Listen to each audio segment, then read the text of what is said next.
ഗസയെ വെട്ടിനുറുക്കി ഒരു ഭാഗം കൈവശപ്പെടുത്തുന്ന ഇസ്രയേൽ ഇപ്പോൾ ഗോലോൺ കുന്നുകളിലെ സിറിയൻ നിയന്ത്രണത്തിലുള്ള പ്രദേശങ്ങളുടെ നിയന്ത്രണവും ഏറ്റെടുത്തിരിക്കുകയാണ്. അധികം താമസിക്കാതെ തന്നെ കൂടുതൽ ഇടങ്ങളിലേക്ക് ഈ അധിനിവേശം വ്യാപിക്കുകയും ചെയ്യും. ഇസ്രയേലിന്റെ സമീപത്തെ 5 പ്രദേശങ്ങളിൽ താമസിക്കുന്നവർക്ക്, അതായത് ഒഫാനിയ, കിനിത്ര, അൽ ഹമിദിയ, അൽ സംദാനിയ, അൽ ഗർബിയ, കഹ്താനിയ എന്നീ പ്രദേശങ്ങളിലുള്ള സിറിയക്കാർക്ക് വീടിനുള്ളിൽ തന്നെ തുടരാനാണ് ഇസ്രയേൽ സൈന്യം നിർദ്ദേശം നൽകിയിരിക്കുന്നത്. സിറിയൻ ഭരണകൂടത്തിന്റെ തകർച്ചയെ തുടർന്ന് പ്രദേശത്ത് ഒരു ബഫർ സോൺ സ്ഥാപിക്കാൻ ഇസ്രയേൽ സൈന്യം തയ്യാറെടുക്കുന്ന സാഹചര്യത്തിൽ കൂടിയാണ് ഈ നീക്കമെന്ന് പറയുന്നത്.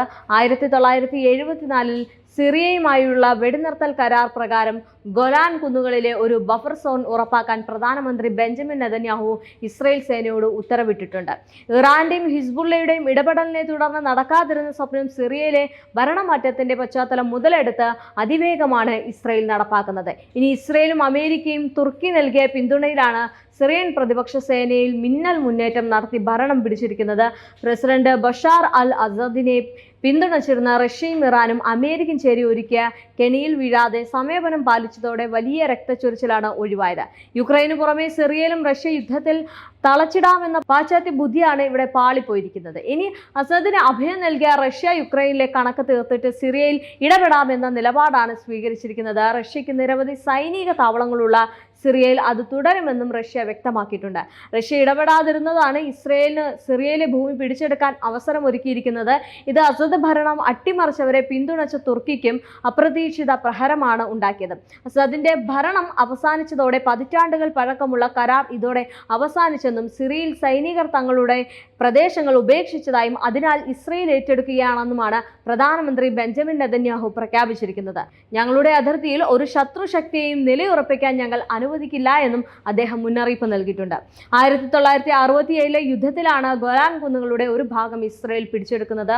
അമേരിക്ക ഒഴികെയുള്ള അന്താരാഷ്ട്ര സമൂഹം ഇതിനെ നിയമവിരുദ്ധമായി കൈവശപ്പെടുത്തിയ സിറിയൻ പ്രദേശമായാണ് കണക്കാക്കുന്നത് എങ്കിലും അവർ ഇപ്പോഴത്തെ നീക്കത്തെയും പിന്തുണയ്ക്കുകയാണ് ചെയ്യുന്നത്. നെതന്യാഹുവിന്റെ പ്രഖ്യാപനത്തിന് തൊട്ട് പിന്നാലെയാണ് ഇസ്രയേൽ സൈന്യം ഗോലാൻ കുന്നുകളുടെ ഇസ്രയേൽ അധിനിവേശ പ്രദേശത്ത് സമീപമുള്ള പ്രദേശങ്ങൾ പിടിച്ചെടുത്തത്. ഈ മേഖലകളെ സൈനിക മേഖലകളായി പ്രഖ്യാപിച്ച് ഇസ്രയേൽ സ്കൂളുകൾക്ക് ക്ലാസുകൾ ഓൺലൈനായി നടത്താൻ നിർദ്ദേശം നൽകുകയും ചെയ്തിരുന്നു. ഇനി അൽ അസദ് കുടുംബത്തിന്റെ 50 വർഷത്തെ അധികാരത്തിന്റെ അന്ത്യം കുറിക്കുന്ന പ്രതിപക്ഷത്തിന്റെ അപ്രതീക്ഷിത മുന്നേറ്റത്തിൽ ഡമസ്കസിലെ തെരുവ് വീതികളിൽ വെടിവെപ്പും ആർപ്പുവിളികളുമായി രംഗത്തിറങ്ങിയ സിറിയക്കാർ ഇസ്രയേലിന്റെ നീക്കം കണ്ട് അന്തം വിട്ടിരിക്കുകയാണ്.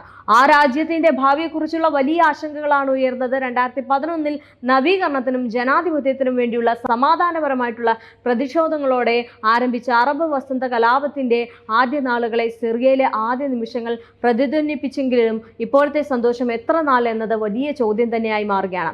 സിറിയയിൽ നടപ്പായത് അമേരിക്കയുടെയും ഇസ്രയേലിന്റെയും അജണ്ടകളാണ്. റഷ്യയും ഇറാനും പ്രതിരോധിക്കുമെന്ന അവരുടെ കണക്ക് കൂട്ടൽ മാത്രമാണ് തെറ്റിപ്പോയത്. ആ തെറ്റിന് ഇനി വലിയ വില സിറിയ എന്ന രാജ്യം മാത്രമല്ല ഇസ്രയേലും അമേരിക്കയും കൊടുക്കേണ്ടി വരും.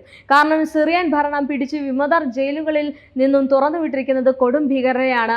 ഇവർ തിരിഞ്ഞു കൊത്തുമെന്ന കാര്യവും ഉറപ്പാണ്. 2001 സെപ്റ്റംബറിൽ 11 ഭീകരാക്രമണം അമേരിക്ക ഈ ഘട്ടത്തിൽ ഓർക്കുന്നത് നല്ലതാണ്. അന്ന് അമേരിക്കയുടെ ചങ്ക് തകർന്ന അതേ ഭീകര പ്രസ്ഥാനത്തിന്റെ പിന്മുറക്കാരാണ് ഇപ്പോൾ സിറിയയിൽ ഭരണം പിടിച്ചിരിക്കുന്നത്.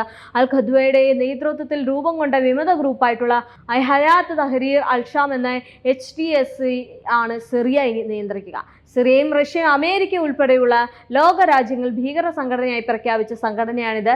ഇസ്ലാമിക് സ്റ്റേറ്റിന്റെ, അതായത് ISISന്റെ നേതാവായിട്ടുള്ള അബൂബക്കർ അൽ ബഗ്ദാദിയാണ് HTSന്റെ രൂപീകരണത്തിൽ പ്രധാന പങ്ക് വഹിച്ചിരിക്കുന്നത്. സകല തീവ്രവാദ സംഘടനകളും ചേർന്ന് ഈ കൂട്ടായ്മ സിറിയ കേന്ദ്രീകരിച്ച് ഇനി എന്തൊക്കെ ചെയ്യാൻ പോകുന്നു എന്നത് ലോകം കാണാനിരിക്കുന്നതേ ഉള്ളൂ.